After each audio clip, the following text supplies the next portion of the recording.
Damn sweet 何をしてても Daydreaming Yeah 君の言葉繰り返し寝ても覚めてもやまないそっけない君の笑顔が恋しくて星に願うのまた会えるよね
Let's bring Flash instead of taking the plant like he thought he was. Okay, interesting. Oh, this is greedy. Does he get the taunt up? Oh, he got the taunt in time. Old man genetics out. Summoner out. And again, we're just seeing rotations all across the board. Old man fighting the York, fighting the Akali, waiting patiently, waiting for his team to show up. There's the team coming in.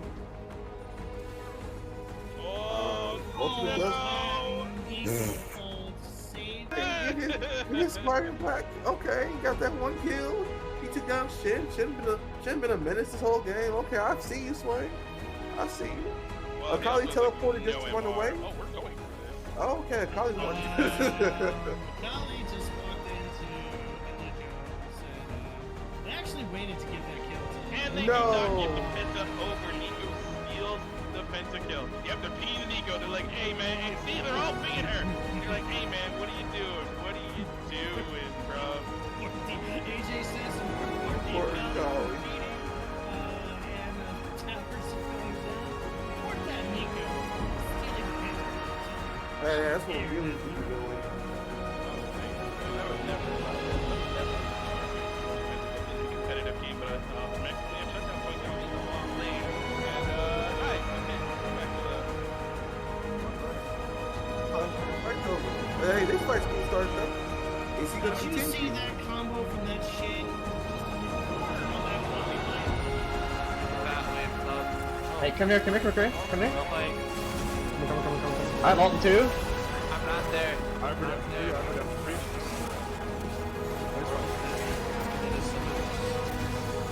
didn't need to be there. I should have just kept pushing top.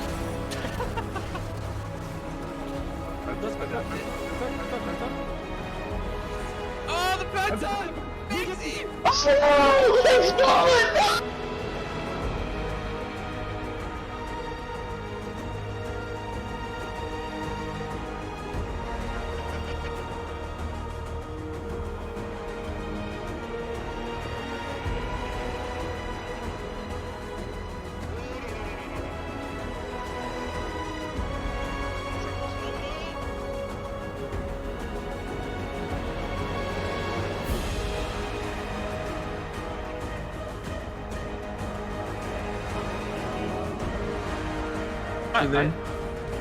Can you use bait here, maybe?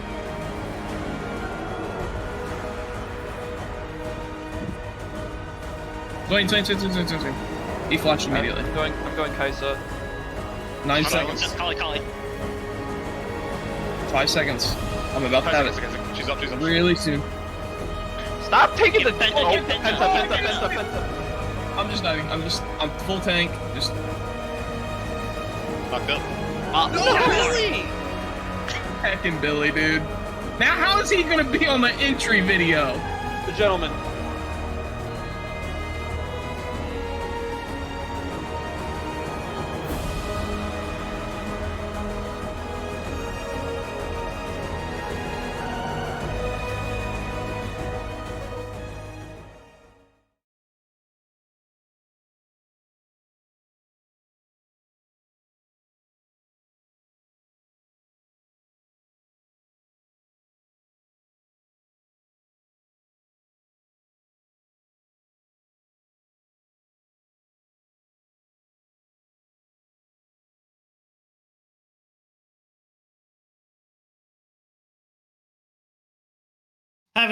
Having some technical difficulties. Here we go. All right, ladies and gentlemen, welcome to another exciting edition of League of Legends. I'm Astroglider. I'm posing as Augite tonight, and I'm joined by Augite, who's posting as Astroglider tonight. Oh, that's a joke about white privilege here, but I'm not gonna make it. Anyway. All right, tonight, guys, we got a good game coming up. We got this summer split Jits versus Clinical. It's gonna be a great game. Two very strong teams.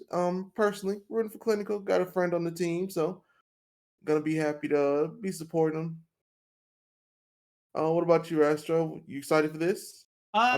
Augite, Speaking of our shared friend, I did speak to Frost Crow before the game to get a quote for him, and I quote what he said was, "You're in for a great game, and I've been practicing Thresh and Urgot." I don't know if we're gonna see a Thresh top tonight from the man, but I'm hoping.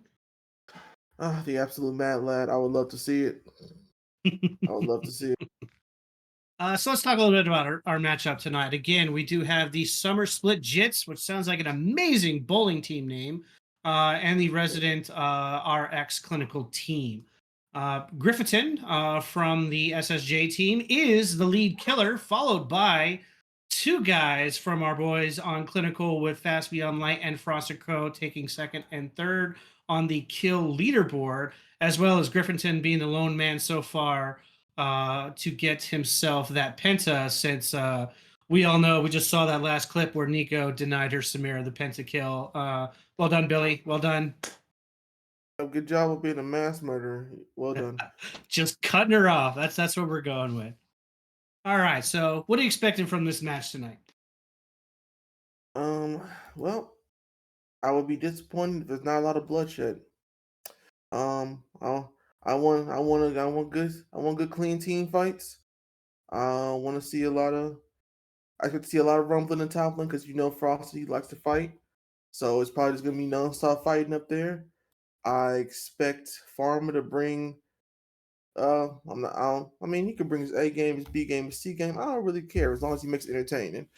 I expect him to be in that jungle, in the lanes, doing his thing, making plays for his team. And unfortunately, I don't know enough about SSJ to make a prediction. You got anything for them? I've seen Griffinton in action. Obviously, he has the lone pentakill. He's rocking a really, really good Zeri. I am familiar a little bit with Kurtide. Caesar, I see he's playing a lot of the Nautilus and the Emilio, so I expect maybe one of those or both of those to be banned from him tonight.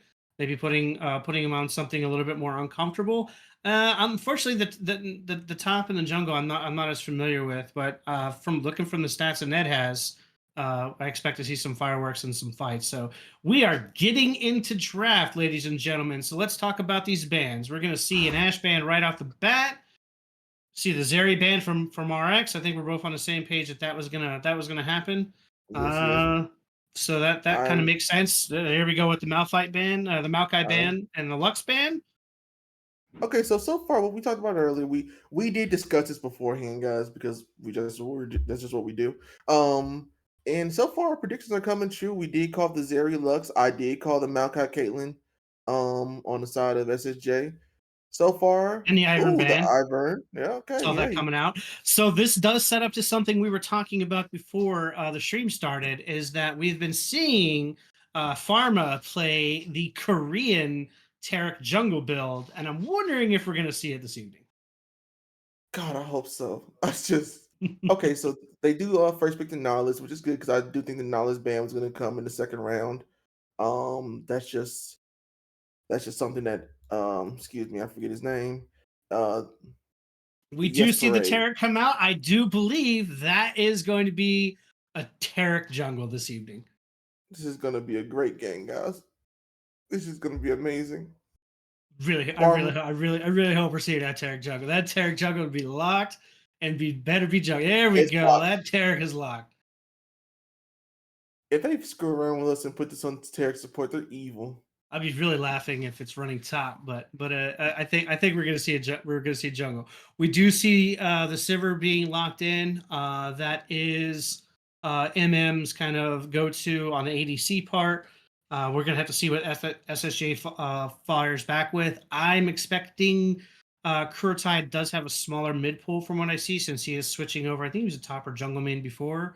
So I would expect him to getting him on some comfort here. Maybe the Swain or his Vigar. Would probably be what I would expect. We do see this Kaisa coming out, pairing with that Nautilus, being able to get some distance from the Taric and kind of stay away. All right, that makes sense. What do we see here? Let's see. They could pick up their mid lane pick here. Nope, they're going for the jungle pick, I believe that is. They go for the jungle pick. And then we see RX locking Swain, taking a pick away from the mid side of SSJ. And that's a flex because our old boy Frosted Crow likes to play Swain top recently.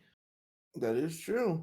That is true. And that's pretty crucial pick too. If they ban up the Vagar here, they're gonna force they're gonna force Kur on something he doesn't want. He does play a Panth, so yeah, we might see them target him. Might see the Vigar ban here and target the mid out. And there we go. We do see the Vigar ban. Okay, so what's next then? And then I would expect with SSJ, they kind of don't know where the Swain is going. So maybe they target jungle here a little bit more. That they do the Mord, which is a top pick.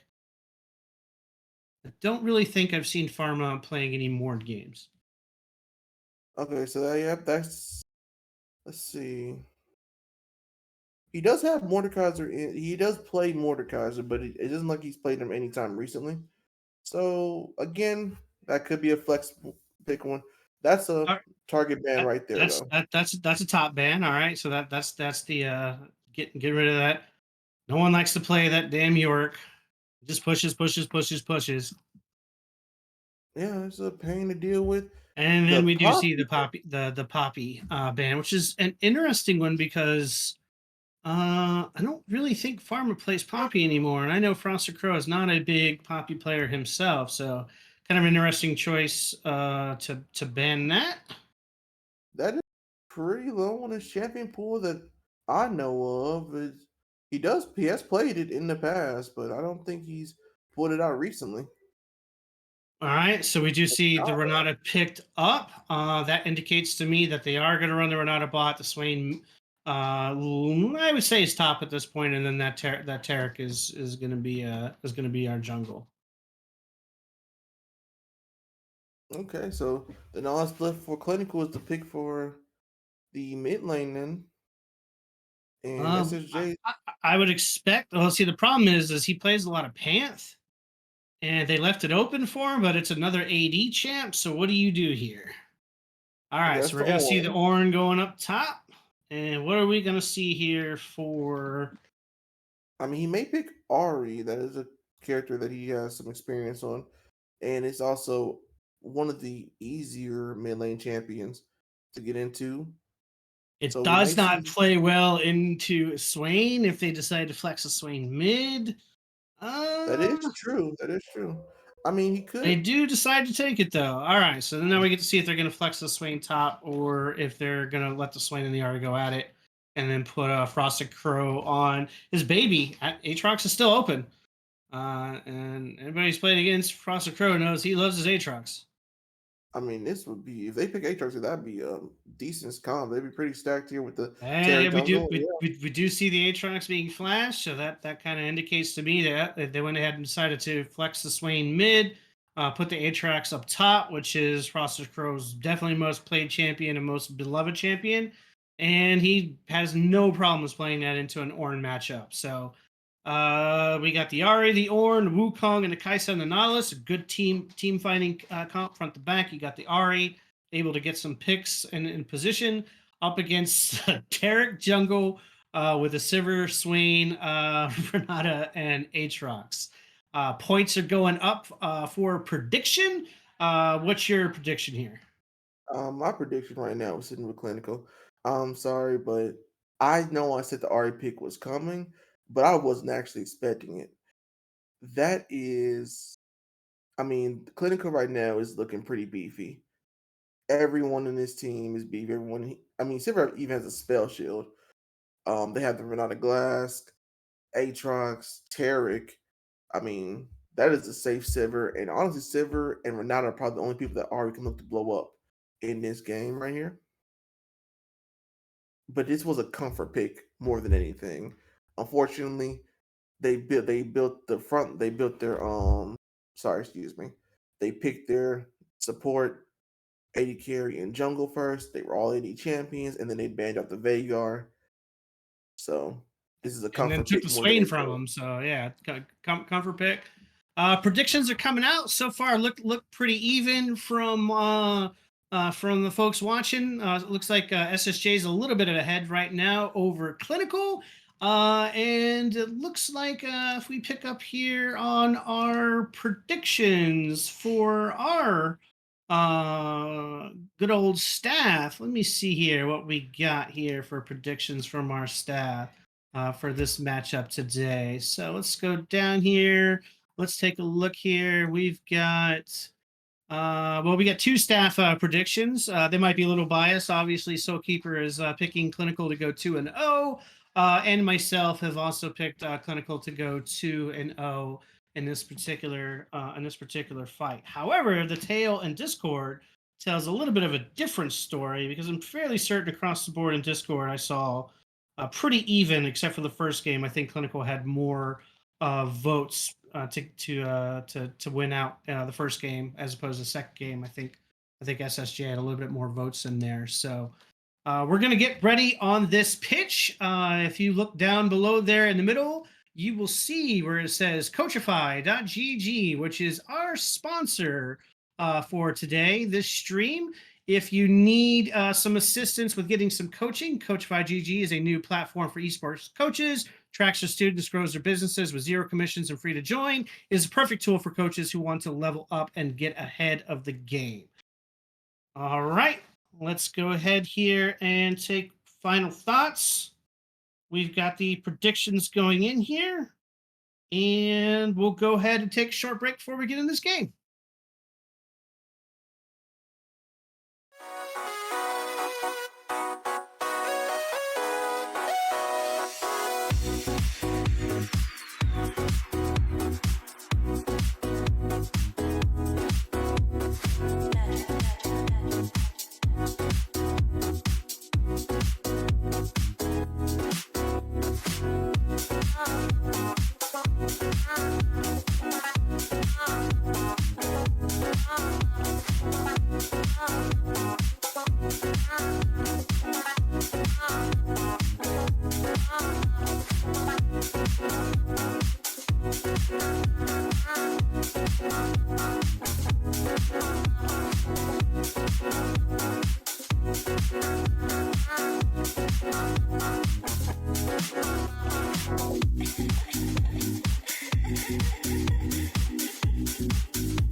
And ladies and gentlemen, welcome back. We are now on the Rift.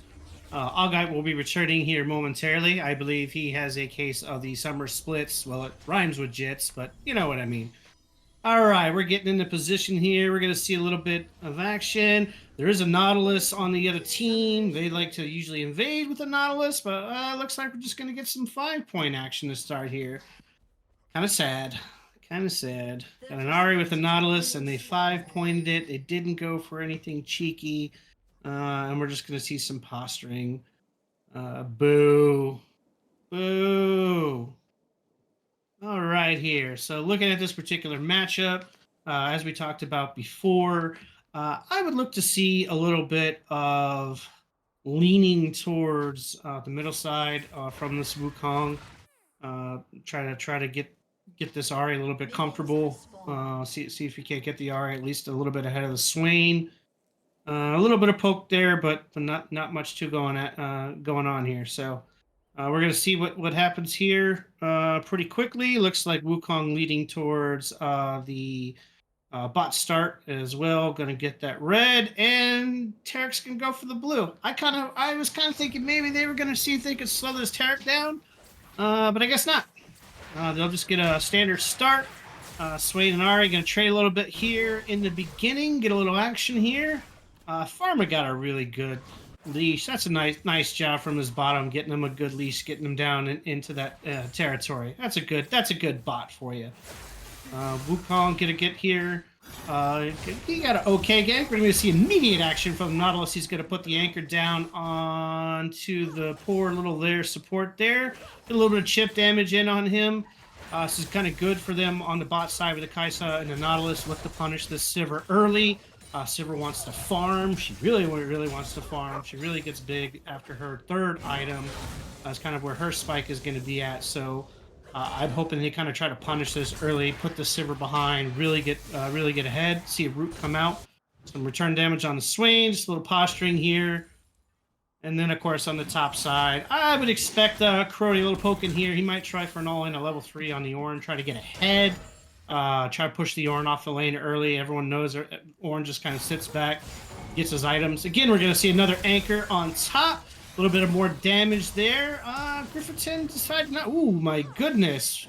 Caesar said flash and ignite, but he didn't have his ADC with him. I think if the ADC had stayed with him, they would have gotten the kill. We see the Ornn. He's going to knock up the Crow, and then Crow's just going to turn around and poke him. So a little bit of just poking from all around. No big all-ins except for the Nautilus going crazy there.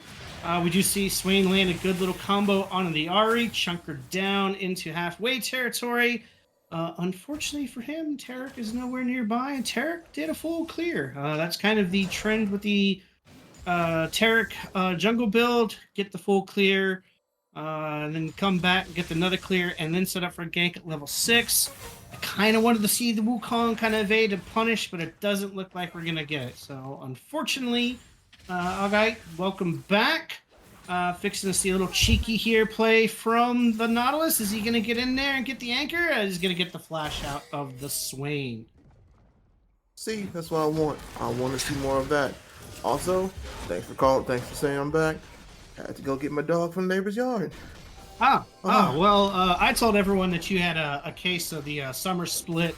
Well, it rhymes with Jits, but you know. Oh, well, I mean, whatever floats your boat. I don't give. But yeah, so I'm back. Everyone rejoice. All right, so Catching up on the action, the only thing that really happened, Nautilus tried an all-in by himself. Level 2 flashed, ignited, but wasn't able to secure the kill. And then it's just been kind of just poking, trading back and forth. Aatrox is going to land a good combo onto this Ornn, followed up with another combo. Going to land his Q again. Chunk Ornn down pretty heavy this time. I think he'll try to push this wave here and see if Ornn keeps around and try to bounce it back at him. Swain and Ahri kind of just trading blows in the middle. Ahri is able to push it up. See if Laz is going to go for this. Barely gets away. this is typical. This is typical Frosted Crow. He likes to fight, and he's on his, I want to say, favorite champion. So, yeah, this is just how this lane is going to go for Ornn. It's going to be a non-stop battle, and he better just get used to that. We have some action in the mid lane, but we're in the bot lane now. That Q hits a minion, and nothing happens there.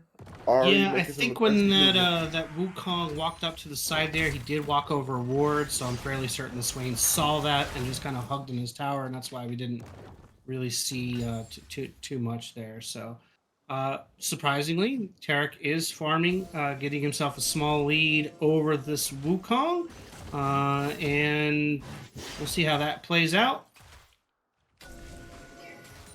Okay, a lot of ward clear just going on the bot lane. Ryan just taking out vision from SJJ. Again, more aggressive action in the top lane. He does miss the last part of his Q though, so I think that would have been a confirmed kill if he had landed that. Fun fact on the wave clearing there: the Yes Parade is the #1 ward killer on the leaderboards. Really? Well, congratulations, Yes Parade. You actually care if you can see.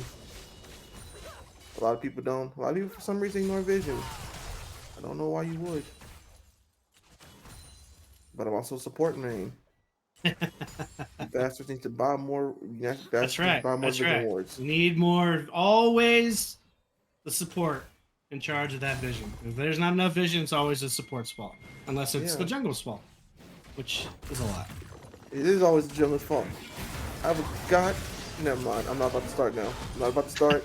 Aatrox able to land a double combo, get some more cheeky damage on here. We're seeing some posture here from Pharma here. He's going to start leaning towards, get the scuttle, try to get dragon control. Seeing a little bit of going back and forth. The Ahri does look like she's sneaking in from behind. Wait a minute. Laz getting back on, hits a double Q, able to get some more damage in, and then we're switching back to the dragon fight. All right, here we got the Nautilus going in. He's gonna knock up. Swain's gonna get the first blood.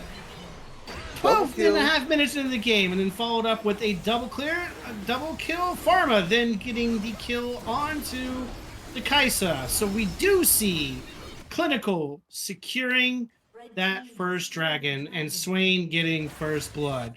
Kudos to Swain, almost 12.5 minutes into the game, securing first blood and first dragon, with the Tarek also getting his own little kill there. So now we're going to see it back. Pharma looks like he's going to get his blue, and then probably a reset, I imagine, after that kill. We do see Swain landing his combo back onto the Ahri, and this is kind of what we were talking about in the early game. The Swain is now going to be able to control that Ahri pretty well, and the Ahri is going to put herself in danger every time she tries to step up and land a combo. So Swain again lands his combo, getting a little bit chip damage in. We're switching back to bot lane here. See, the Nautilus is pushing real forward like he wants to start a fight, but I don't think that's a really good time. Looks like they are going to get the reset down there and go ahead and reset. Yep, that was a great fight from Clinical. That is the fight they wanted, and it's a fight they truthfully didn't even pick. They didn't need to. I mean, at that point, they already had control. They just had to wait for somebody to come in and get too close, and then at that point in time, it was pretty quick. At that point in time, we will see Frosted Crow go back in, land his E, get his W and his Q, and there goes the Ornn. Poor Ornn is murdered by the Crow Show, and he will claim his first solo kill of the day. Nedrite not respecting Frosted Crow right there at all. I expect that pick to be banned next game. I'm shocked it wasn't banned now. I also agree. I agree. So so let's all enjoy this while we can. It probably won't happen again.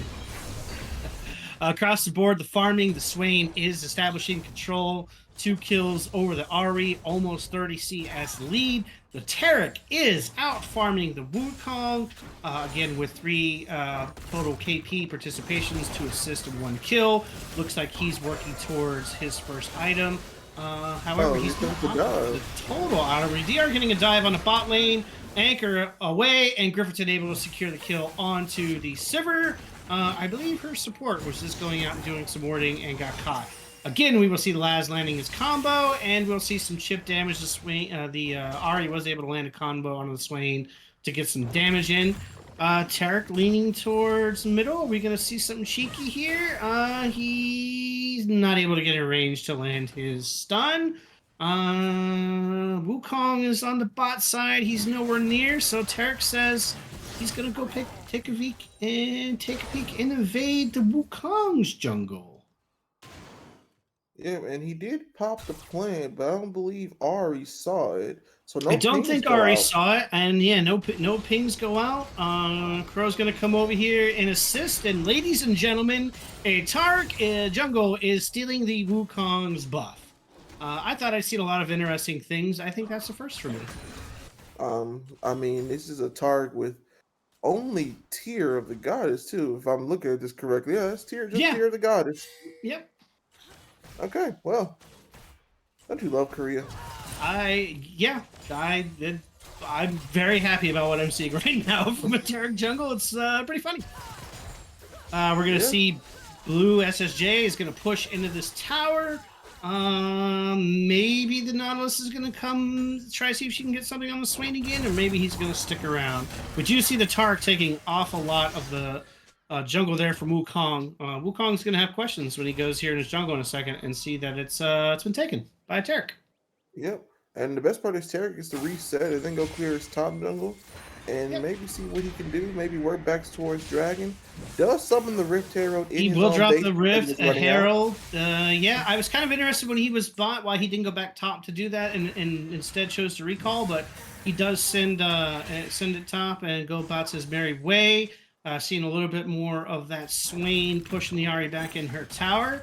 And again, just more of here's Tarek in the mid, just kind of saying hi to this Ari. And here we go with the Crow Show again. He sees a Herald coming in. He is going to start backing off. He does see that they are getting help from the Ornn ult is going to come out. They are going to able to land onto the Aatrox and secure the kill. So the roam from the Nautilus combined with the Ornn ult able to secure that kill.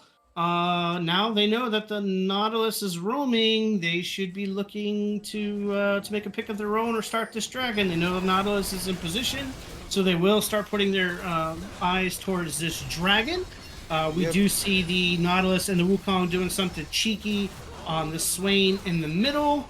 But yeah, another free dragon for the Tarek. Trading for plates Crow's loss and maybe two plates from the Ornn. So the Wukong chose to take race instead of contest that dragon. Interesting call. He is going to take the red buff with Tarek. He's going to take red, but I mean it's a Tarek. It's a Tarek with 36 CS. We do see the anchor Hoy landing on the Swain. We do see the Swain starting to kite. Ari and the Kaisa is going to get the shutdown onto that poor Swain in the middle. Thought for a second the Swain was going to get away, but the Kaisa committed and was able to follow up with the kill. So good on the bot there from SSJ, switching to mid, getting a quick kill onto the Swain. Before plates go, we are going to see Crow just continuing to do Crow things. He's already opted to get the BC first, which is kind of standard. He is going to land an E, he's going to land a Q, and take a tower shot. He might try to reset and go back in, and there we go. Once again, the Crow Show is here. Ladies and gentlemen, that second solo kill onto the Ornn. And for those of you saying the Ornn was going to get an item and then, do something against the Aatrox, well, the Darkkin with the sword says, I got 2 kills on him. Yeah, not looking too good for Orn up there. But we expected that. No surprise there from me, or I don't think on your side either. Neither of us are surprised by this. I am surprised though by the Ari's itemization choice. The first item, static shiv. I know this is See the anchor Korean coming out Vanguard on here. here. Are we going to see another kill? The Nautilus does land the Q and able to get the teleport off on the Swain. The Swain is entering the fight. Lands a Q, lands an E. A little bit of damage on that Nautilus that says, "Get off my people, let them go." So able to not get a kill there. And yeah, you're right. Static shiv onto the Ari. We've seen that adoption from the LeBlanc. From Korea, but I hadn't really seen that on the Ari as much. Again, Crow's coming right back here and says, "Come back. I'd like to pick a fight with you." Sir, I need to talk to you about your extended car warranty. Is going to land a Q. Tarek is going to not be able to get the stun, but the Orn is forced to get back into his tower really quickly before he loses his life. So unfortunate, they were, I think, Aatrox went a little bit early and just bullied him too much. If you think he waited a second or two, they probably get that secured kill. However, they are positioning themselves up top and are immediately going to start this Rift Herald. All right.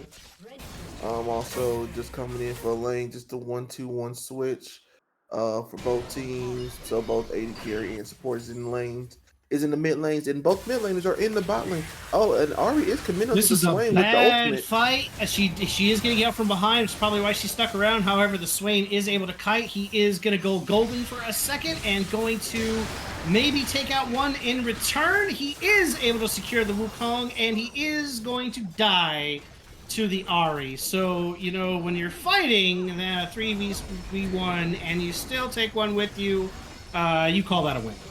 Plus, you have the Herald coming out, already being dropped down mid. It is going to claim this tower. You also see Frosted Crow up top, just there sitting. Just disrespectful. Did he DC or is he just disrespecting this man?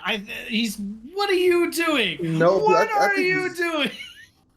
I think he DC. He had to DC. Yep. He had to. Yeah, he DC'd. So we do see the DC come out.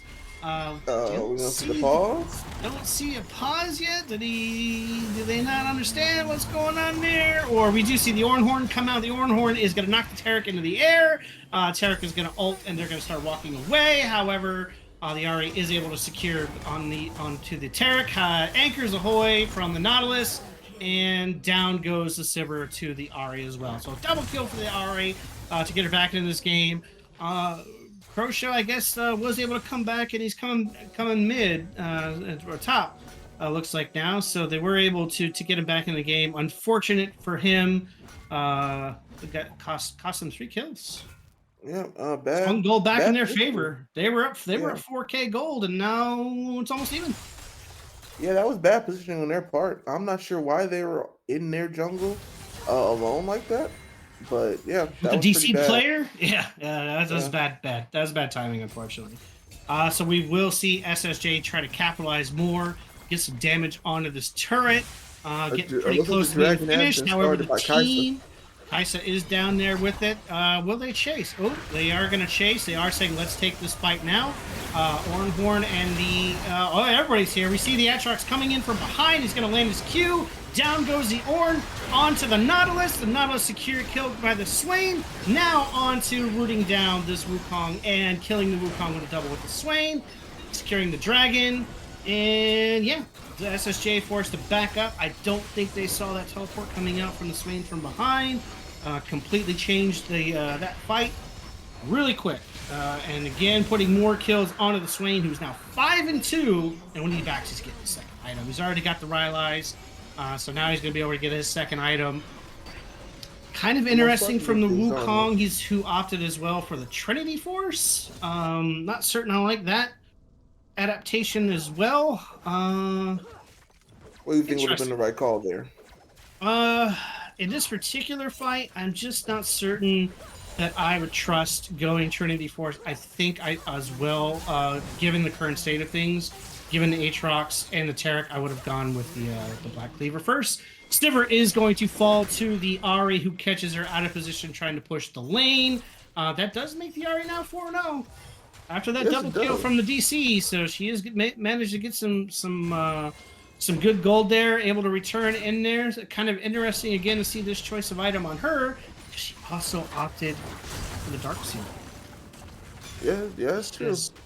She says, not only am I going to go static first, but I'm going to go seal and complete a Magi's as my second item. So we'll have to see how that plays out.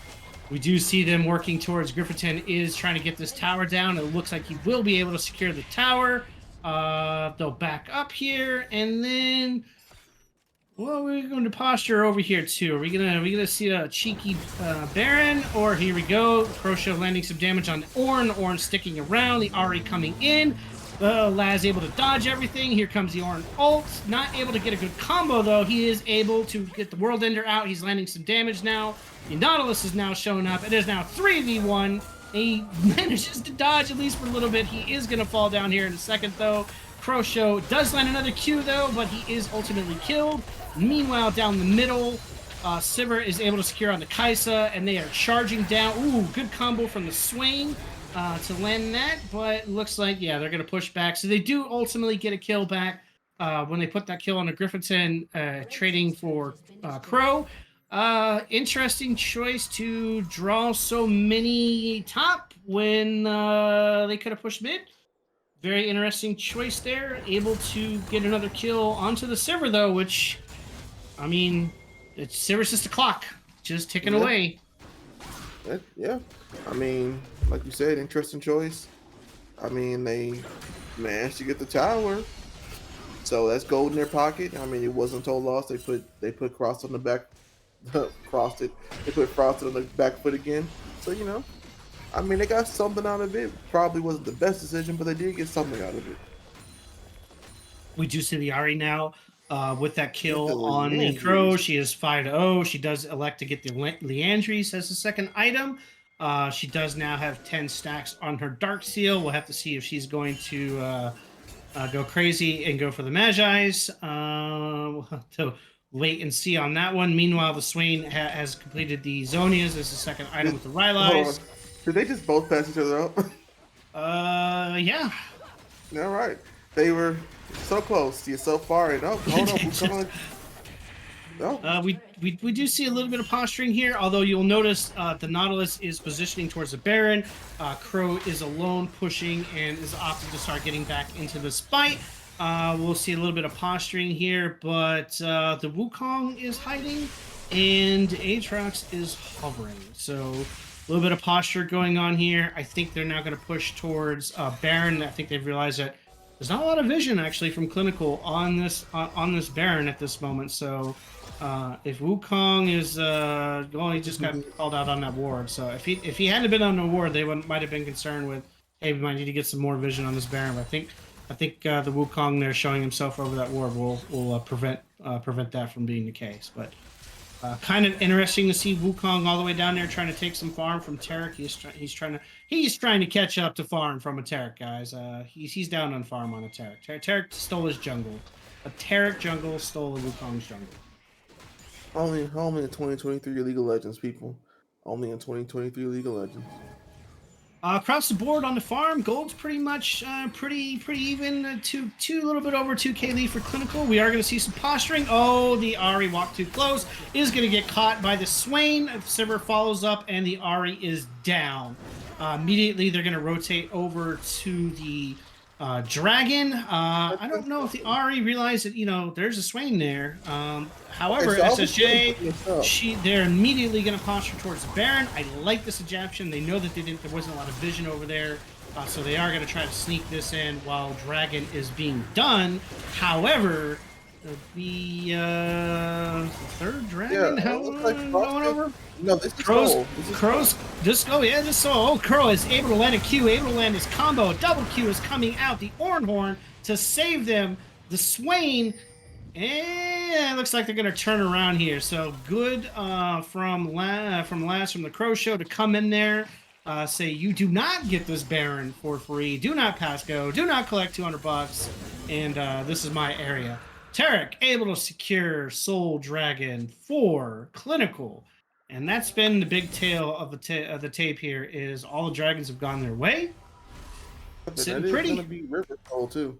So that's A pretty River great for this Soul. team. That's actually pretty good for this team in general. You know, again, the Siver's a ticking time bomb. She is losing a little bit of CS in the Grifferton. We're gonna see a little posturing here. Oh, there is going to be a catch onto Wukong, but the Wukong is gonna start walking away. Tarek is now saying, "No, come back. I need to talk to you about my car insurance." There is a stun. There is a Q. And there is a dead Wukong and a dead Nautilus secured by the Siver. A little bit of a cheeky misplay from them. They were trying to lay a ward down. They walked over. They got caught. And now we're going to start seeing towers fall. Yeah, nothing on SSJ can do here. You know, 2 members dead. One is up top handling the Crow Show. I'm gonna start sending out too. So yeah, there's nothing they can do except let this push. Clinical is gonna go ahead and back though. Just reset. Probably look towards Baron now. And Frost is just gonna do whatever he wants because this is pretty much his lane, and no one can tell him no. He's got the Gore Drinker. He's already got you know, got the BC done. He opted for the Merc Treads with all the CC coming out, so he's in a good spot. The Ornn, he's got the Jack Show. You know, he's got the Bammies. Crow's just second round. He was getting cheeky, saying, "Well, they're gonna let me take blue. I'm gonna take it." However, they finally came over and said, "No, you can't have that." However, they don't really have any vision in the pits. They know that. They know they need to walk forward and try to get some vision in here. So we're going to see them try. Maybe they're going to try to start and hide. We do see the Baron getting started. We do see the Crow able to get some damage on there. We do see the Ornn ult coming out. Lands on 3. The REQ follows. However, Swain goes golden. And the Ornn does able to find a kill and dash into the Siver. However, we do see the Crow Show is fighting back. The Renekton is pulling down, taking damage from the Dragon.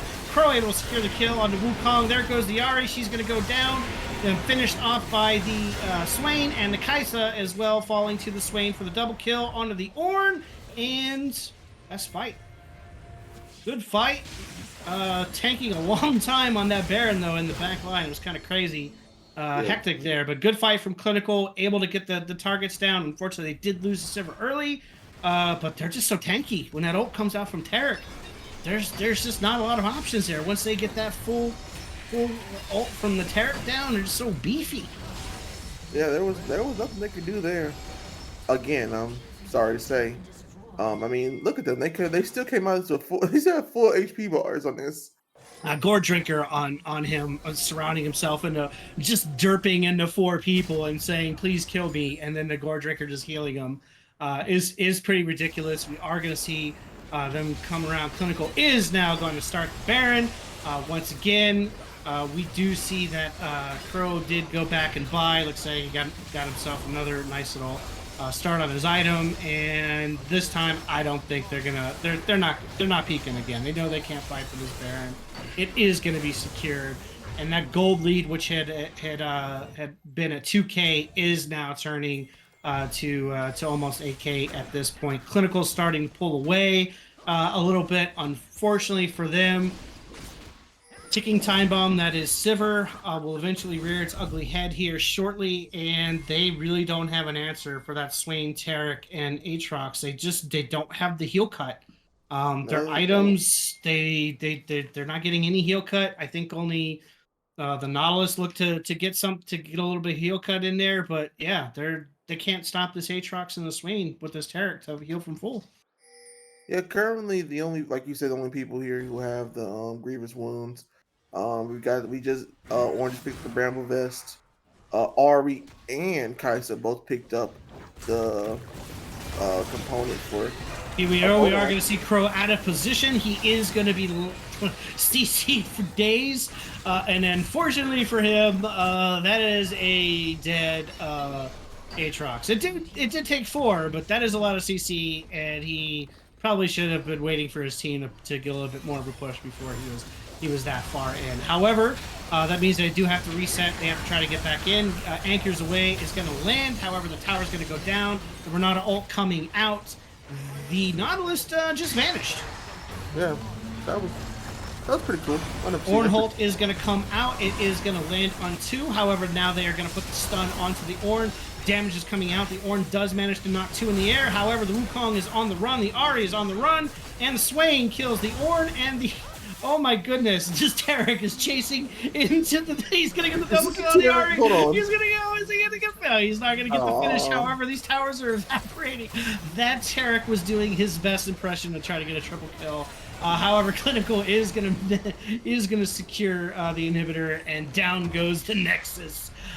Pretty quick. Yeah, that Nautilus on catch on the Renekton ult, and then just from there, just Tarek running through the team. That's pretty funny.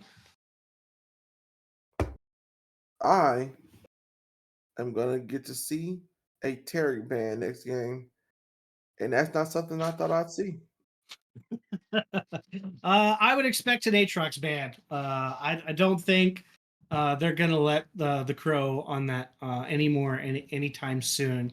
It was a good game. They managed to pull it back there for a little bit, and then just some of the team fights. So hard to deal with the heal coming out of the Swain and that Tarek and that Aatrox, especially when they waited until towards the end of the game to get heal cut. The item choices on Ahri were weird, and it came back to bite him. I think the item choices on the Kai'Sa were weird too. She had a Static Shiv and Nashor's Tooth. Is that a standard Kai'Sa build? Because I don't know anything about Kai'Sas. No, that's pretty standard on doing the Nashor's build on the Kai'Sa. Okay, so hey, whatever. It was working until it wasn't working. So unfortunately, given the Swain Ahri matchup sucks, because once the Swain gets ahead, the Ahri, and then taking the static Shiv route, not going the second. Typically speaking, if you're doing the Leandri's build into a Swain on the Ahri, you take the Morellos as your second item, so you get the heal cut early. Nobody had heal cut. They were able to catch the Crow out of position a couple times and get kills there, but unfortunately, just they couldn't deal with the Swain. It's just too much of a problem. And then the Tarek ult on top. The only real target they had at that point was to kill the Sivir, which, I mean, to their credit, they were able to catch the Sivir out a couple times. You know, Grifferton started off 2-0, had a decent gold lead, but just unfortunately with their comp, that's way too much heal and not enough to deal with it. yeah, that's true. Yeah, that's true. I mean, in the last fight though, I'm not sure who they're focused on, because Sivir was just sitting in the back, just doing her thing. Yeah, I don't think they were trying to fight. It looked like they're like, hey, we're going to give this tower because we're going to lose it, and then the Nautilus got too close, trying to hit that Q, and then from there, just the Renekton ult came out and they just ran him over. Did you see that Tarek just chased him all the way back to the tower at that point? He just all the way back to the Nexus. He was out for blood. He was trying to get that triple kill. He hit that ghost, bro, and he was just on him. That was great. Didn't just see a triple kill from the Tarek, but we did see 2 double kills from Tarek jungle. Ladies and gentlemen, that is that's pretty funny. I mean, that's all I wanted was Tarek jungle to be a success. That's all I wanted. And I got it. This is great. I got to see Frosted play Aatrox and just do his thing. I got to see Tarek jungle just be the menace that he deserves to be. This is great. It was a great game. Yes, it's a good game. We'll take a small break here and get back in time to set up for next draft. I expect some changes in their bans. Oh, definitely. So we'll see you guys.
And welcome back. I am Astroglider. Again, I am here with Agai, and we are here for game 2 of RX versus SSJ. RX is taking blue this time.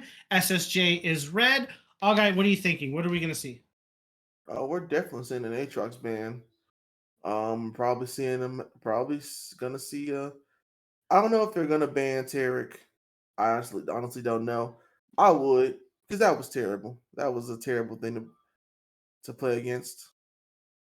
But I'm also expecting. I'm expecting also the target bans again against the mid laner of SSJ. Maybe they'll pick the Swain again from him, but I definitely expect some bans against him because putting him on that Ari. We talked about it. The Ari basically just got lucky with the picks that she did get. She wasn't that effective in lane against Swain. So I think they're gonna maybe just target him again. It'd be smart. Be smart. Other than that, I mean, technically, clinical doesn't have to change anything. They did pretty much everything right in the first game. SSJ needs to make some adjustments to their bans and to their picks here. So, what are you All right. thinking? Fair enough. I mean, the Kaisa got the 2-0 lead early down bot. Again, Sivir, she wants to farm. She's not really caring about fighting early. And then they were able to just kind of play around the Aatrox and the Tarek Swain. The Swain was a big problem. Again, no heal cut. I would expect if they're not going to pick it, that they might ban the Swain.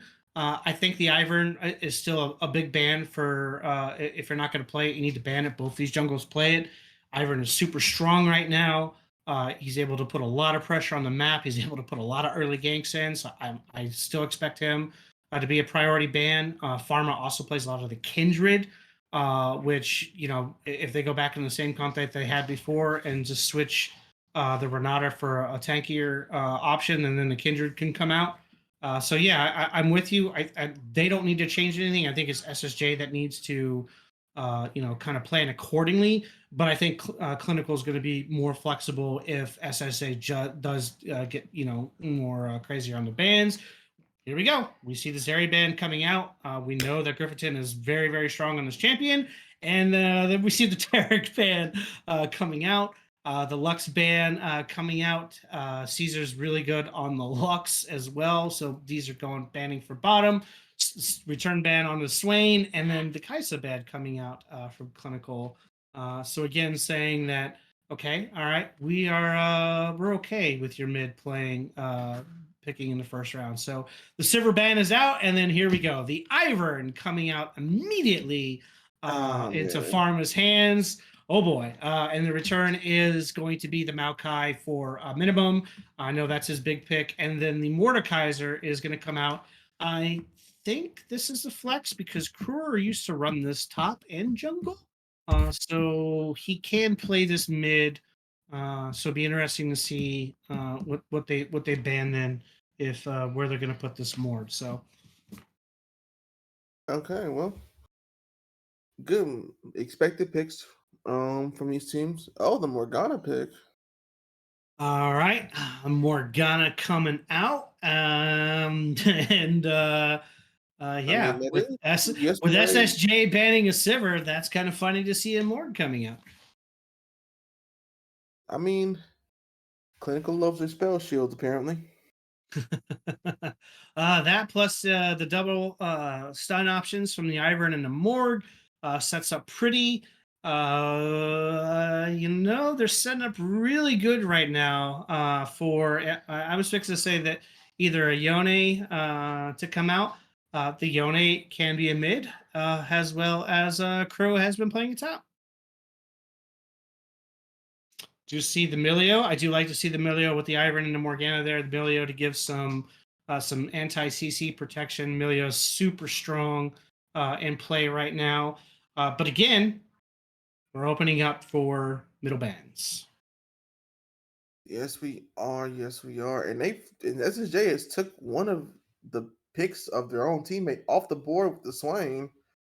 So We do see the Aatrox. Yeah, do you see the Aatrox ban coming out? Not a big surprise there. A little late, but not too bad. That does indicate they still don't know where this Yone is going. That they're gonna ban the Aatrox anyways. That's a smart play. So okay, so interesting adaptation from clinical to now ban another ADC off the board and banning the Jinx. Here's where it gets really interesting for Griffington because they've left the Senna, which he's really good at, and they've left the Zaya, which he's also really good at on the boards here. So Hmm.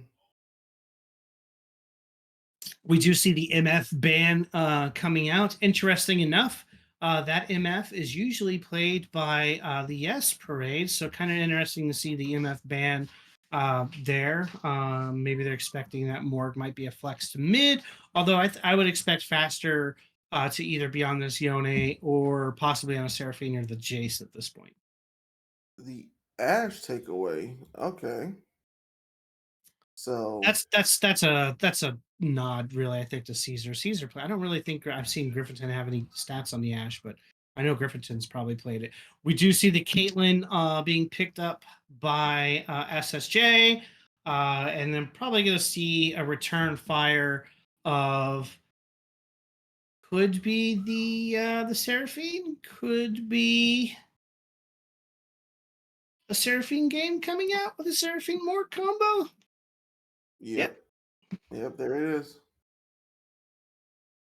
And then now we're going to see if that Yone was the flex and if they're going to put Crow possibly on something different, or if they're going to allow Faster to play Yone. I would expect this to be going to the Crow, and then it looks like the Silas is coming out for Yes. Faster, which is one of his most played champions, and he's got a really good win rate on it. So that makes sense. Okay. What are we gonna see a return here, though? What do you think SSJ does on this last pick? Are they gonna flex that Mord mid, or are they going to now pick the Vigar? I'm expecting Vigar. Unless they want to just be the manliest man ever and pick Pantheon right here. Pick him the Pantheon mid. Oh, okay. Right. So they do They flex took the this Mord step further. mid, and they put the Psy on top. That's what they took did. it Ned is a Scion player, so they've elected to keep the Mordekaiser mid, and they put the Psy on top into the Yone matchup. That makes sense. That makes sense. Oh, good. This makes sense to you because this is wild to me. Well, yeah, the reason you put the Scion into the Yone matchup instead of putting the Mordekaiser into the Yone matchup is if the Mordekaiser gets behind in the Yone matchup early on, he gets super punished, and then Yone doesn't care. He will keep diving into the Mord endlessly. With the Scion into the Yone matchup, it's a little bit of a different story. The Yone can get an early lead, but the Scion can just continuously farm away dead anyways and continuously push the lane. And then you put the Mordekaiser kind of in a position where you're not expecting the Seraphine, which they can flex, by the way. I could be wrong. The Seraphine is played both mid and by support and by their ADC. So it's possible, like, yeah, we can flex a Seraphine mid and put the Morg bot, but I was expecting that the Seraphine was going to be the ADC and the Morg was a support with the Silas mid. And the Silas Morg matchup is a little bit more straightforward. So predictions should be coming up on the board. What do you think going into the second fight? What do you want to see change from SSJ? I want to see. Well, so since this is going to be the Maokai jungle, I need more action from this Maokai. Like last game, the Wukong kind of got outdone by the Taric. I need more action from him. This guy, I need him to be more in his lanes. He's playing a very gank heavy champion. I need him to be in these lanes. Okay. Now, how killable some of these lanes are, that's the question. But I expect him to be in these lanes. I want to see a little bit more control. He has the saplings too. I want more control on these objectives. Last game, Tarek ran circles around him, literally. So you remember the last part with the ghost. He really did a lap. So I want to see more. I want to see more action from the jungle here. Bot lane, I'm not sure what to expect, actually. This is going to be an interesting matchup with the Caitlyn Milio versus what we assume is the Seraphine Morgana. So that's going to be interesting. And it's going to be Yone versus Sion. You already said it. Foster likes to fight. And unfortunately, in this matchup, if he just keeps fighting, it may actually be detrimental to him. So we'll see what happens. What do you think so far? I like the adaptation from SSJ, trying to put their middle on something more comfortable, flexing it into the Mordekaiser over trying to get him in more in a bad matchup. I'm not certain I would allow Pharma to have Ivern. He has extremely good stats on this champion. Ivern is extremely strong right now. Yes, the Tarek looked really good. Yes, the Swain looked really good. I'm not certain I ban Sivir over Ivern in this particular Farm is really strong in this champion, and I think this is going to be problems for them. That Ivern is going to put so much pressure. She has so many options with assisting on ganks. You have his stun into the Morg stun. You have his stun into the Silas chains. You have the Seraphine charm into the Ivern. And then you have the Yoni knock up into the Ivern. So he's got every single lane. He's got something that can follow up a stun, and that's going to be a kill. So Maokai needs to stay on top of him. Mordekaiser needs to be on his game. SSJ better have really good vision, because if this Ivern gets in a lane, it's going to be problems for him. Yep. A lot of CC, and CC equals GGs. So, all right, we do have the predictions coming through for Game 2. Game 1 was 51% to 49% clinical, and predictions for Game 2, 100% for clinical.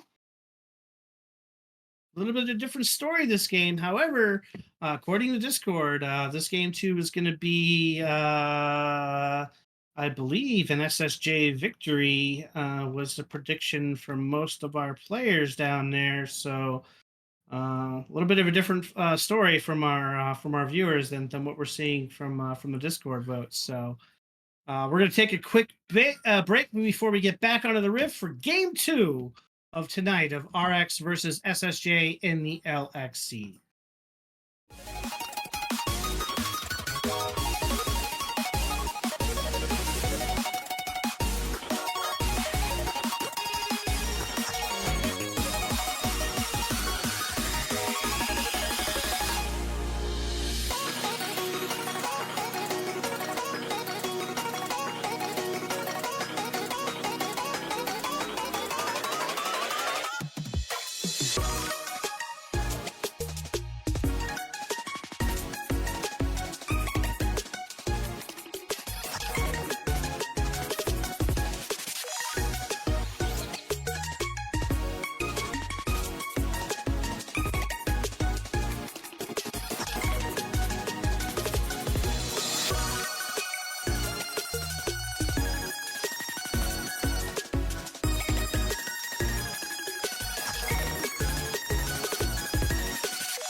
Ladies and gentlemen, welcome back for Game 2, Clinical versus SSJ. We are on the Rift, getting ready to start. Yeah, we back. Okay, what are we fixing to see? Maybe we could see the early 5-man from. Nope, looks like everybody's just gonna go the 1-3-1 standard setup. I'm sorry, Gonna get I say a 5 1-3-1. point. Yeah, gonna get a 5 point here. This is something I would expect to see with this comp. Really sad that they elected for this last game with an Ari and a Nautilus. Frankly, they should have invaded knowing that the Tark jungle was there and try to take advantage of that. This time I can understand. However, looking at the matchup here, we are going to see that Yone and the Scion, and we are going to see the Mordekaiser Silas mid matchup that we were expecting. So, kind of what we thought. I do like the choice there of the item coming out of Yone. Yeah, very aggressive item choice there with the dagger refillable pot. I like it. I like it. He's gonna be scrapping early. He knows what he wants. I am surprised to see the teleport though. I would have expected he would have picked probably the more aggressive summoner spell like Ignite. But you're not wrong there. A little bit more younger Crow, we probably would have seen the Ignite. Now a little bit more older, a little bit more mature, realizing you might want that teleport. That's true. And speaking of that, there is 3 teleports on the side of Clinical, and just like we expected, Frosty Crow is already picking the fight level 1. Yes, and we do get the standard jungle starts from both, although I expect Ivern to get a little cheeky and maybe sweep around and try to get an early gank on mid and come around from behind. This is something you kind of see from Ivern players, knowing that top would be expecting it, so they come around and sweep, get the invade in, and then come from behind and get the gank on mid. So I'm hoping that's what we're going to see from Pharma here in a minute. We'll have to see how that plays out. Plus, Crow is already pushing to tower and saying, come here. He ain't wasting any time. He's pushing the tower. We are going to see chains coming out. We see the immediate there gank on number 2 on mid, but not the way I was expecting it to go. Yep, just straight walk on the lane, through the queue, and still got the flash. Able to get himself though. able to get the flash out. He did have to flash himself. And it'll be kind of interesting to see if he comes back around and tries to come around from the other side. But we already do see the Mord was thinking about that and went and awarded that ramp to prevent that line of thinking. So we will see both trees just kind of roaming around. We will see the Q land from the Silas, get a little bit of damage on here. Here is the Ivern with the level 4 gank coming out. Is he going to get the stun out? He is able to get the stun. Immediately cleansed from the damn Emilio and just swaps away on the kit. I just want to be clear that was just a cleanse or something to spell. Yeah, it was a summer spell. Cleanse. We are seeing a retry here, able to root her down. She walked away a little early there, I think. I think she was afraid of taking too much damage, not really certain. She walked a little early there instead of securing that kill onto the Caitlyn. I'm kind of curious about that choice there, but Mordekaiser able to get in some work on the Silas, force the Silas back.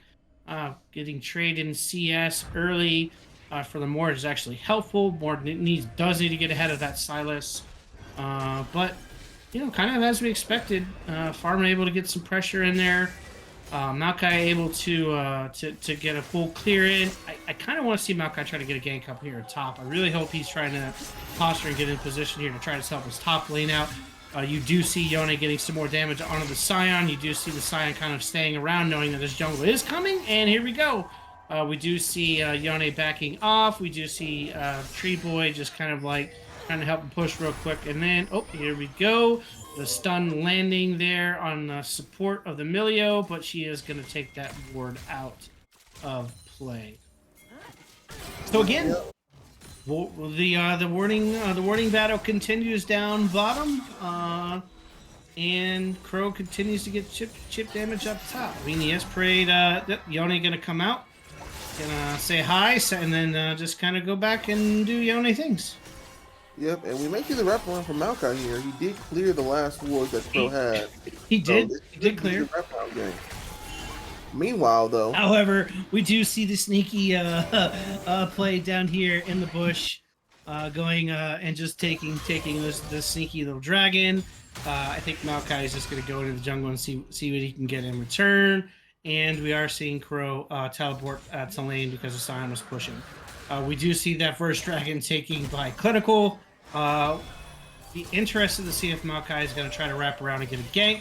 Hold up, maybe middle might be a little cheeky. Nope, Ivern is going to go back and head, and I think this is where Farmer's going to realize that he lost some jungle for that dragon this time. So, a good on Mini this time to say, okay, you know, not going to be able to get a dragon. I'm going to take as much farm as I can, and go back and get some camps there. So. Yeah, good maneuvering from him. Good maneuvering. Meanwhile, the buy from Yone was merely for the boots, and same thing for Scion. Nothing too abnormal there. It is interesting from the Scion opting to get the steel caps over Bammies as his first item. Maybe he doesn't want to take that much damage from the Yone. We do see the Silas taking a little bit more damage than he wanted to. We do see the combo coming out from the Morg with the Seraphine. However, it's Emilio. She's just gonna shrug it off. She's super strong. Yeah. And for the boots on the Scion, I'm pretty sure that they have this regulated Scion to making sure that Yone doesn't get big. So I think that's probably why he got that over the Bammy first. This way he can just stay in lane a little bit longer, because he actually has the armor. So, you know, that could be the reason for that. Also, can we talk about, real quick, I want to know why Maokai went for the cooldown boots first.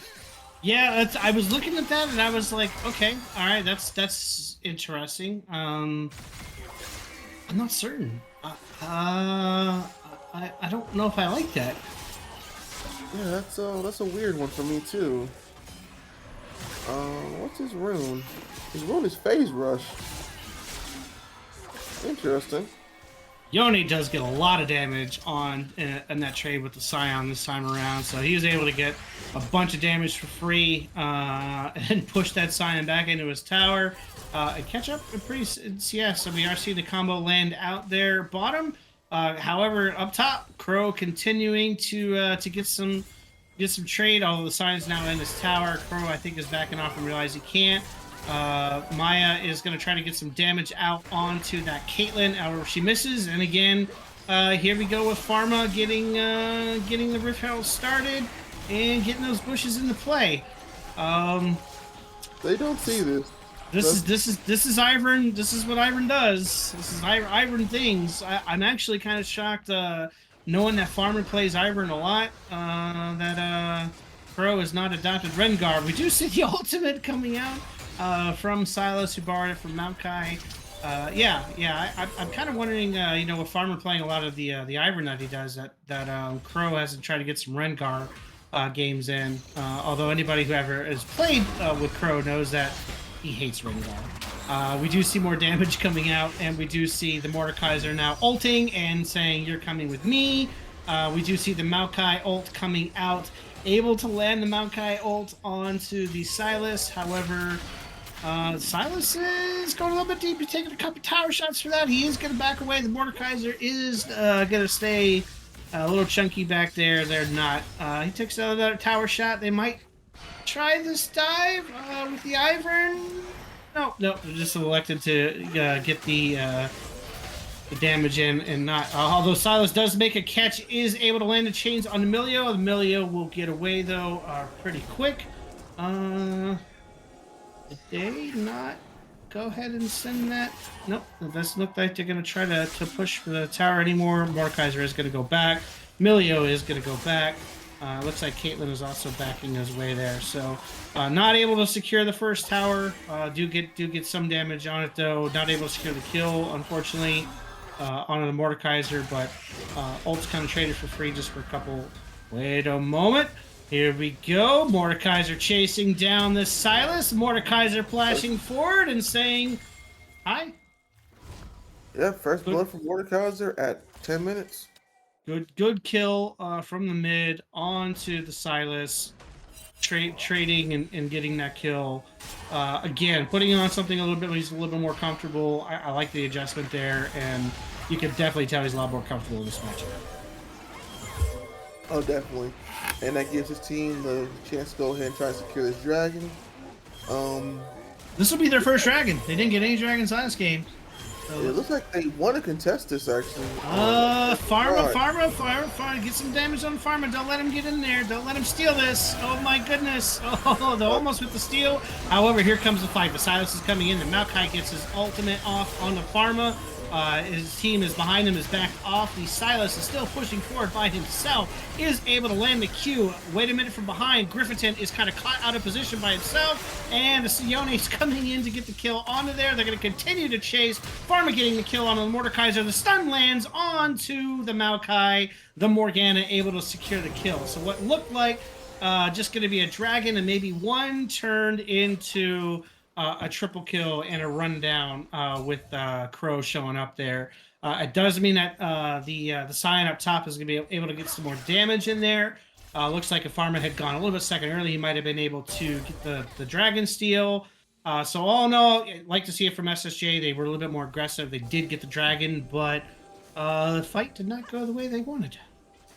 Nope, it didn't. And then most had to do with the fact that as soon as Silas stole Mordekaiser's ultimate, and then took Maokai out the fight. He was unable to CC anyone in that fight for them to target focus. So good job on Silas for that one. After that, you saw what happened. They just kind of broke down and got ran down. Scion does get the Bammies out, able to go ahead and get the Bammies to get started on his item. Mordekaiser already with the Rylai's completed. This puts him in a good position to pick on the Silas. He is bullying the Silas. The Silas is going golden. But Silas is in trouble. Mordekaiser is chasing the Silas down. Silas tried to turn around and get some chains to get a little heal. But yeah, definitely a better game from the mid. I do like this Mordekaiser much better into the Silas matchup. he is being able to just sustain and kind of bully the Silas around. And the Silas is not having a good time against that Mordekaiser. But Caitlyn, she does Caitlyn things. She's gonna outfarm the Seraphine, and then Silas is getting a little bit behind, but we'll see the Yone here going back onto the Scion is gonna get some damage onto him. Is gonna rebound back before the Q can land. Hold up, wait a minute from behind. Stun coming out. Seraphine getting that chip damage onto the Caitlyn. She's going with the Caitlyn one-on-one. Is gonna kill it. And now they're chasing down. This poor Milio doesn't know where to go. Daisy is smacking her around. They are making sure to try to get this kill onto the Seraphine, and kill secured by the Seraphine. So good job from the Iron Jungle. Good job from the Morgana with the patience to let the Seraphine have the kill. Soulkeeper, I hope you're taking notes. Come on, bro. What's drinking?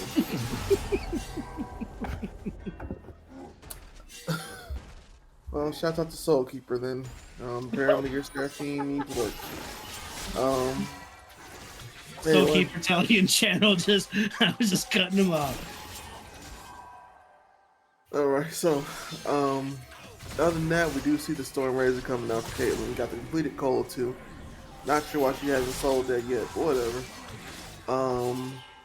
Seraphine went back, bought her boots and an amplifying tome. So no completed item. Well, I guess if boots count one completed item. So looks like she's building towards the Everfrost if I'm looking at this right.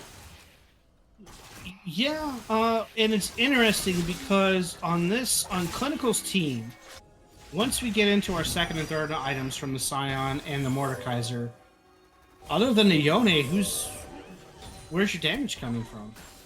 It's all AP. Like, they're just gonna build AP items. So I'm kind of interested to see what's gonna happen here in a bit. With these two tanky boys with Emilio to back them up.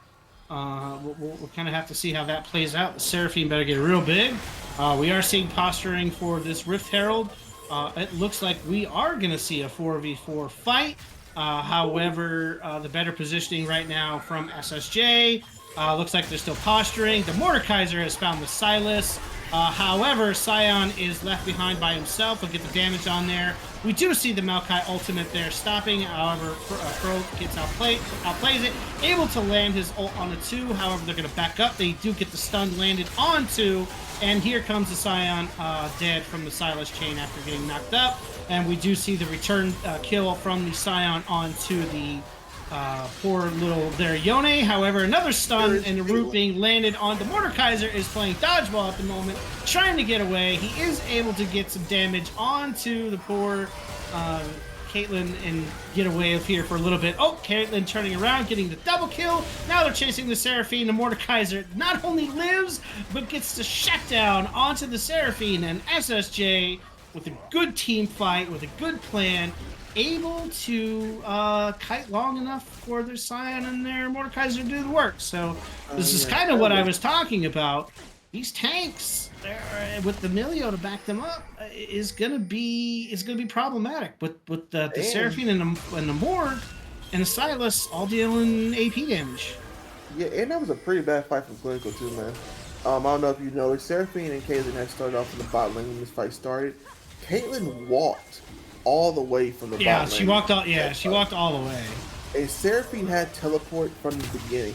Seraphine should have been in that fight as soon as it started. Here we go. We do see them going back in for this dragon immediately. Pharma and Faster onto the dragon from behind.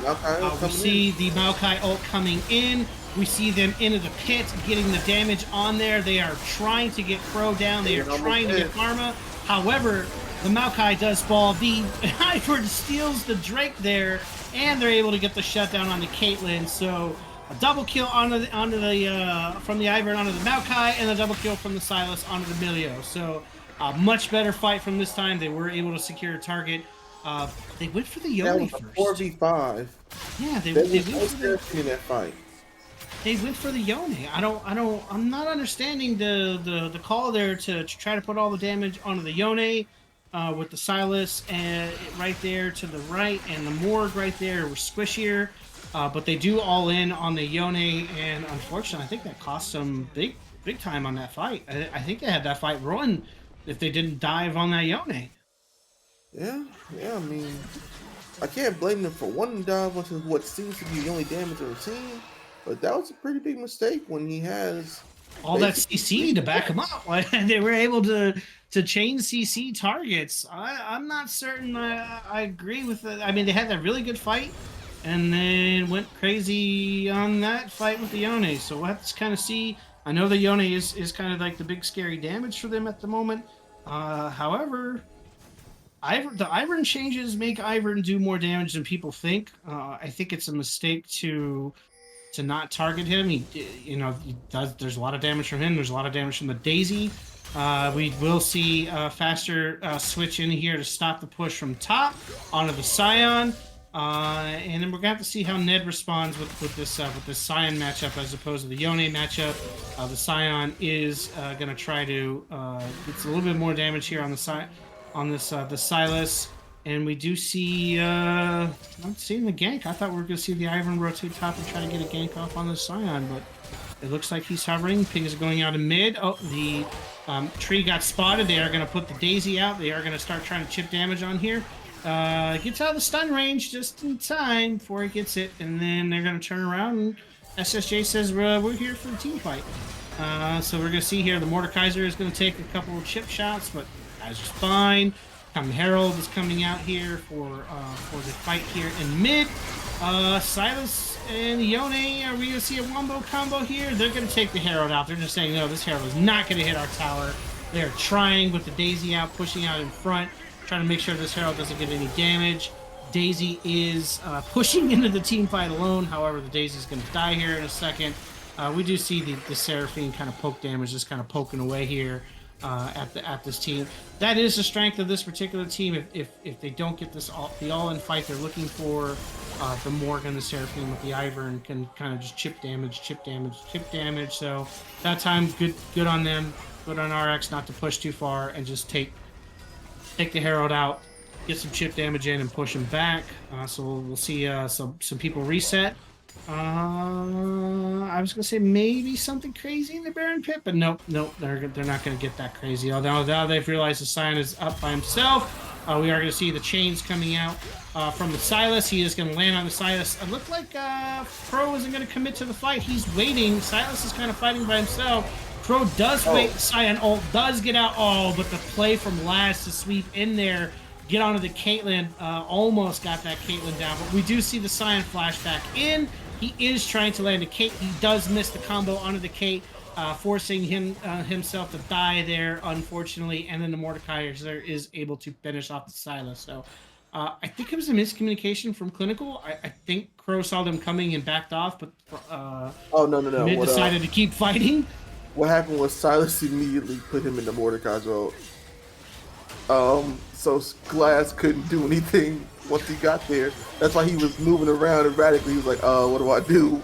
And then once he got out the ultimate, he got put into the ultimate by Mordekaiser.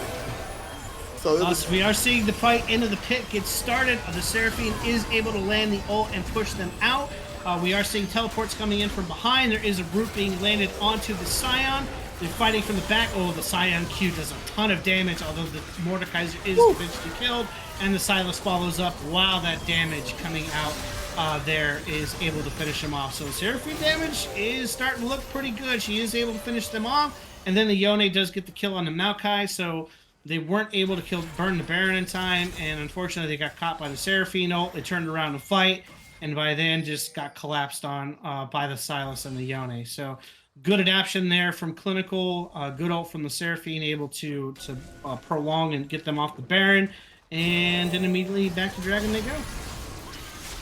Yep, I mean, that was an amazing turnaround from them being caught out into just sweeping them at Baron. So, good job on Clinical's part. This is another free Dragon for them. Third one away from Soul. So, yeah. I'm expecting to see some setup from SSJ onto the Baron. The blue ping's coming out from Clinical. Looks like they're gonna head towards that. Make sure they can. Yeah, I think they intend to posture. They know that the teleport is now down because Crow burned it to get into position last time. So They know that they can't really send him bottom at this time if they want to do it. So I think they're just going to play for vision here. And maybe fake a Baron here and see if they can't get a pick and get the teleport out to Mordekaiser to even out the teleports again. We'll have to see here in a second. They do have the Silas here trying to match the Mordekaiser. I'm not certain I like that. We already know the Mordekaiser. He's a little bit bigger than the Silas, and he can 1v1 the Silas if he gets a full combo out. So I'm not certain I like this arrangement. However, Silas is going to have to hold ground here. We are seeing some posturing and some pings going out on the top side. I think they Clinical calling out that just walked over the ward, and it looks like SSJ is able to clear out some more wards there. So they don't move towards the top. Instead, they move towards the middle, which I thought they might have gone top there to push that tower in, but it doesn't look like they've done that yet. Mordekaiser is continuously just kind of saying, "Come at me." Yeah, he really is. Yeah, this is just another new form of bullying. Also, quick question: have you seen the Scion ult actually like offensively? I haven't seen it used defensively. You're right. He did use it defensively the last two team fights to try to get away. Yeah, he hasn't really used it really offensively. He has managed to pass up Crow on the farm side, though. He is starting to get a lead there. He is starting to get some stacks there, so we are starting to see some. He's posturing more towards, hey, I am ahead. I probably can take a fight more than he thinks he can. So it'll be interesting to see here if he tries to all in at this point in time in a fight or get aggressive and try to push an ult in somebody on somebody's vision and see if he can't punish somebody. I would like to see that from SSJ, the top be a little bit more aggressive at this point. Also, interesting item choice from the Maokai. Yeah, that's an Evan Shroud into Abyssal Mask. So supporting his mid's needs. Interesting. Yeah, that's a new one for me. I thought the Evan Shroud on Morgana was pretty interesting. Into what looks like Frozen Heart. So I'm already impressed by the itemization of this game. Able to land a little bit of poke damage there, but not able to secure any real kill. Although they will poke the jungle pretty good. Yone here waiting in the wings to see the fight on the Scion. I'll be interested. He does bypass the Scion and immediately says, "Come here." He will land the ults. He will have to back up the last second, but the Milio ticks will die. And interesting from there, they will immediatally start the Baron. Interesting. The Silas is pushing them back. They don't have vision on the pit. I am seeing a teleport coming out from the Mordekaiser, and instantly saw the Yone jump the wall there, get a little bit of damage onto the Caitlyn. Oh my goodness, coming from behind. The Silas is coming from behind. Crone better get out of that Baron pit. I think Crone's gonna die to the Baron. Oh my god, the kill goes to the Caitlyn. The Caitlyn able to survive on the Silas. All kinds of mistakes from Clinical side here, and the Scion is gonna get the kill onto the Silas, continuing the fight. The Seraphine and the Morgana need to get out of here. They need to back out. They need to kite. They did not want to stay right here. They need to get out. They need to get out immediately. Kite back, guys. You don't want to sit there. They're able to kite. They're able to get some damage onto the Scion. He is living forever, though. They are able to finally secure onto the Scion, though, and back out and finally get a good trade on there. So close from the Yone, but Crow was taking too much damage from that Baron, and the Silas missed his entire combo. I think when he went to E and then Q his combo into the change into the Caitlyn, she was able to get out with her E as well, and then he landed on a trap, and from there just kind of it deteriorated from that point. The Ivern, the Seraphine, and the Morgana had just Maokai and Scion all up in their business. And yeah, able to, that Scion lived for a long time. Yeah, man, Silas went way too deep in that one, man. He was in the middle. He was in the middle of like what, 3 people? He literally jumped over 2 people to try to get to the Caitlyn and then got punished for it. I think if he stays with the team there, they kill the tree, they kill the Scion, and then Caitlyn then have to push in the Baron pit to get anything. So it was kind of questionable there. They are going to start the Dragon, however, for Soul. They are going to get some damage onto this The Scion does manage to use his ult. He is going to land his combo. He is going to Q the damage going out onto the Esperade. The Esperade is able to back off. The Seraphine able to get the double kill on the Milio, though. Turn around on the Scion. The Scion is chained for days with CC, and then he's falling. Meanwhile, the Mordekaiser is able to finish off the Silas, being in the pit of doom with himself, and now the Scion is going to fall. Yone is going to get the Maokai down, and well, I mean, pretty clean fight from Clinical that time. A good start to that fight. Yeah, they lose the Silas in the end, but the CC combination with the Morgana, the Seraphine, and the Ivern just able to kite these tanks a little bit better this time. And with the Silas being in there with the pit with them, and then the Yone managing to get his ult off. Good fight. Yeah, that was a great Immediate fight. call. I think we're going to see them push to Baron. And we do see the item being completed. Seraphine's now looking pretty strong at 9, 1, and 4. She's got the Rylai, she's got the Leandries. She's looking in a good spot. Interesting enough, the Mordekaiser is now getting the heal cut. We still don't see that second item from the Styon is elected to get a AP now and get the cloak. We do see the Baron being started now. Baron's melting a lot quicker than even I thought it would with just the 4 on there. However, we got Daisy coming out from the back. We got Mordekaiser coming in from the back. He is going to ult and take somebody for a ride. The Yespray does not want to be here. He's just trying to kite out. He is able to land a stun though.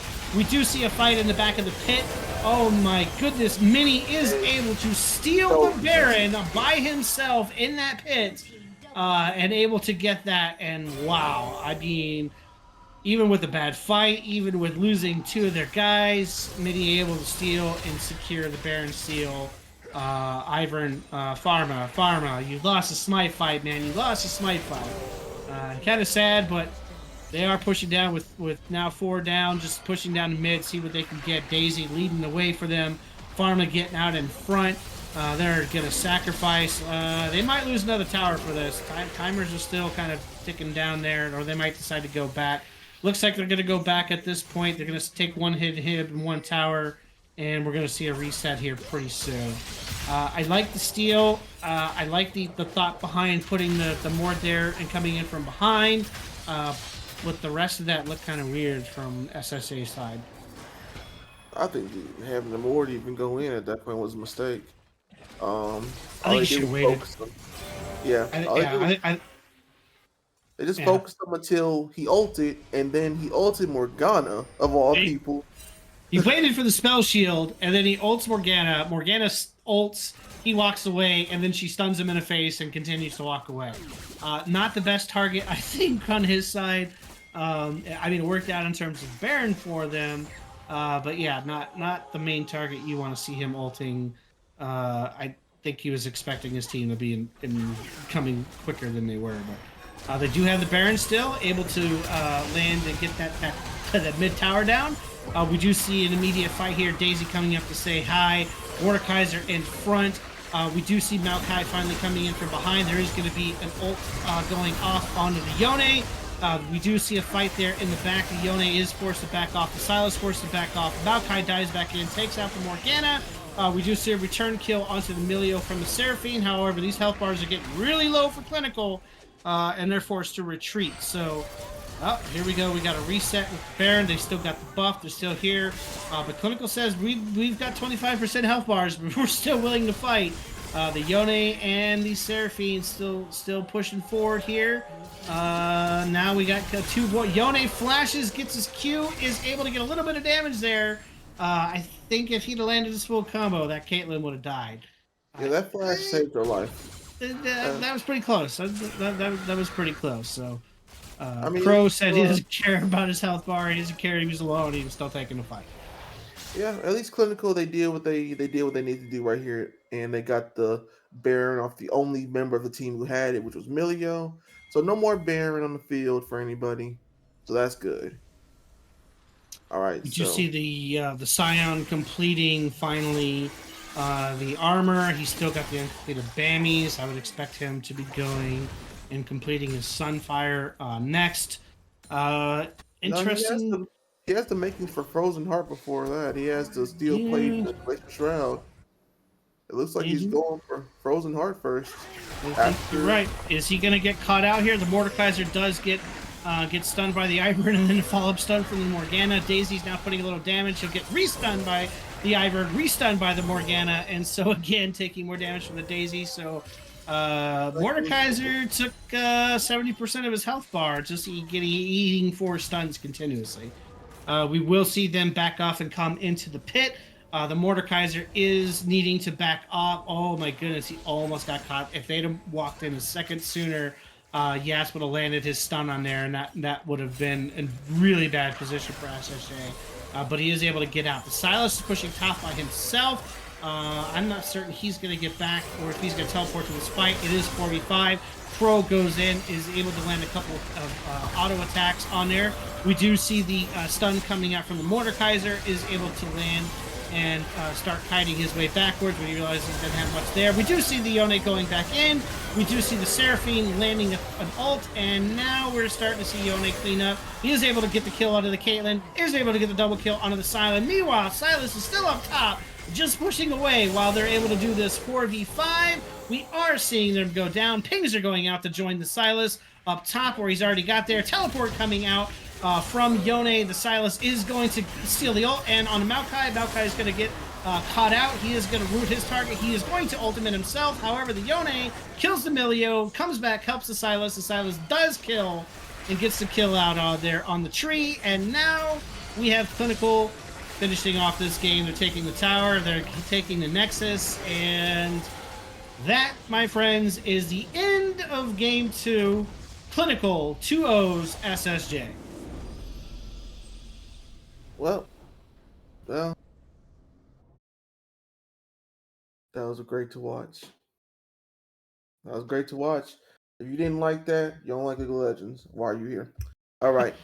So I think the second game was much better than the first game, honestly, from SSJ. The mid looked much comfortable on the Mordekaiser. I think they had some really good team fights. The Baron Steel was really good. It was a really good game, a good game from them on the second one. I think the first one they looked good early on. They just kept getting bullied around there towards the mid and late game, but really good adjustments from them on the second game. Much to hang their heads up on, but unfortunately, at the end of the day, just the Yone just putting in all the work, able to continuously push forward, able to get his damage in, and yeah, just Clinical putting on a clinic. yeah, ain't nothing I can say there. I mean, I do like the moves they did make. Let's not say SSJ didn't make any moves because they did. They did make some moves in game 2. I like the adjustments they made in the draft. I think their one mistake really on the draft was allowing the Ivern. Farmer plays it a lot. It's just one of his favorite jungles. If you look at his stats and you look how many games he has on it, and you look what he's running in ranked flex, that he's running it all the time with him. I think I would have risked the Sivir honestly and not put him on his number one jungle because it really allowed him. The CC train was ridiculous.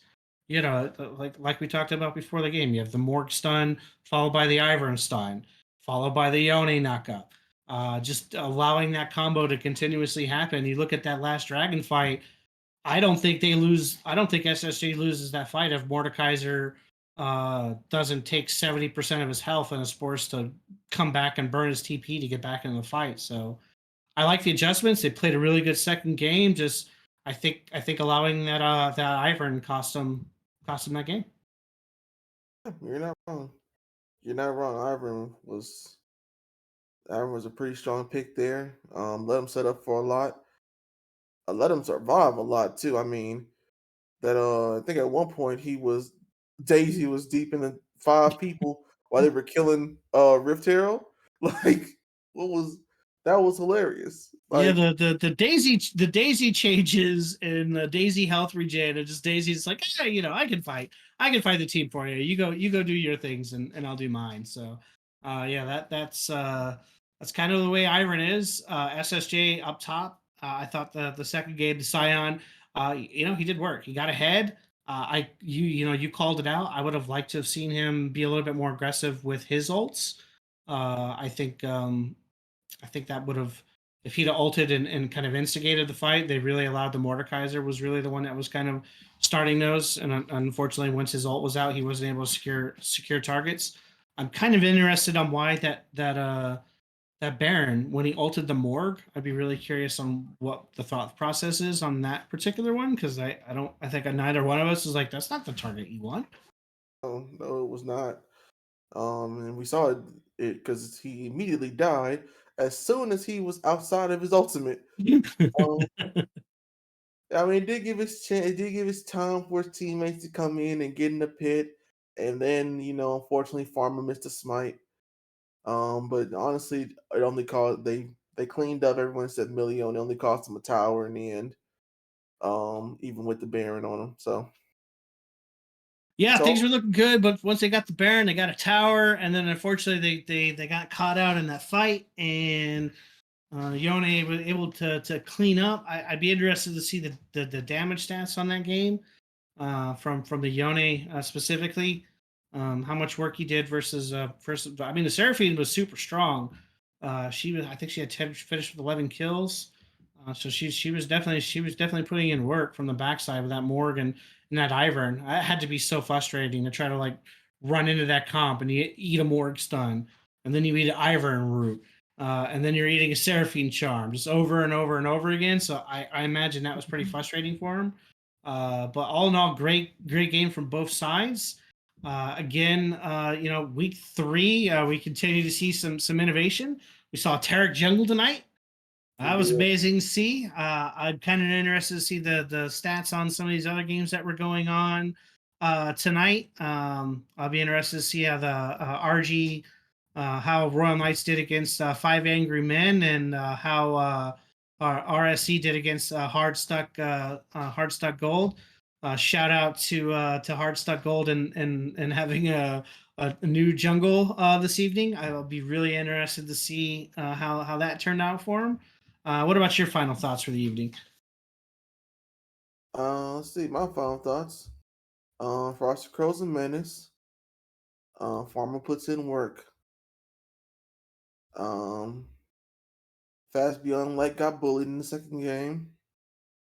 May Manaka. And the Yes Parade held their lanes down. So let's see. Nedrite, you need to respect Frosted. You need to respect him. You saw what happened. Minimum. Keep it up, bro. Keep it up. I'm playing, bro. Good games all around. Same thing with Recruiter Todd, Griffington, and Cesar Renastar. I butchered your name, but I'm also not gonna try to say it again. So I just say Hail Caesar. Hail Caesar. Well, this is Astroglider from the LXC with my partner in crime, Augite, tonight. Shout out to our producer, Tony the Baloney, the man behind the scene that you guys don't really get to see. And of course, the woman doing all the work on the back end, Vish, and then our ugly and smelly overlord, Soulkeeper. So on behalf of us this evening, it's been a great casting night for us. Great games. See you next time. later.